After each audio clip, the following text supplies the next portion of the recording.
Hey Aries friends, so this Sagittarius full moon happening on June 11th will be transiting your ninth house of higher learning, philosophy, spirituality, mentorship, long distance travel.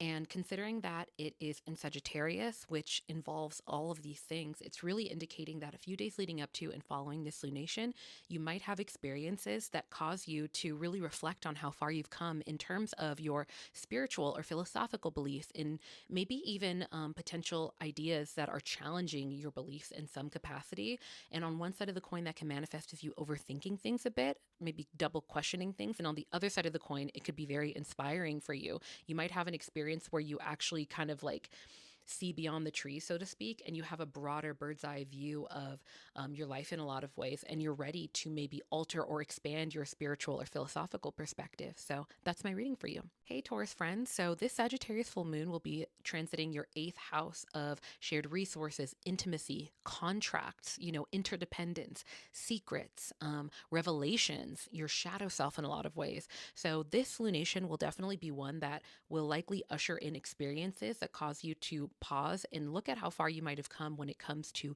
your emotional maturity, whether that is a certain level of acceptance of yourself or others. This could look like experiences where people are opening up to you in some capacity. Full moons really bring a lot of deeper rooted emotions and intuitive knowings to the surface. So that's my reading for you. Hello to my Gemini friends. So this Sagittarius full moon will be transiting your seventh house of relationships, whether they be romantic or platonic, but it'll bring in themes around aesthetics, decorations, finally getting some sort of justice or a feeling of balance and equitability, especially as it pertains to your relationships. So this full moon might manifest as being pretty romantic for many of you.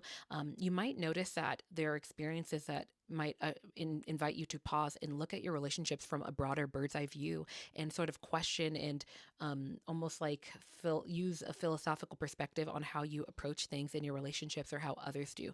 But ultimately, there's likely going to be themes around that space for you. Hello to my Cancer friends. So this Sag new moon or full moon will be transiting your sixth house, and it will likely be spotlighting things having to do with finding balance in your routines, your self-care, how you show up for others in sustainable ways, and how you, again, really find balance through things like structure, routine, consistency, things like that. And so this full moon will likely be ushering in experiences that cause you to pause and likely question what has my relationship been with my consistency in life, in any aspect of life. What has my relationship been with being of service to others, giving to others, and whether or not there is a balance there, or whether or not I need boundaries there. That way you can make sure that you're pouring into yourself. There's a lot of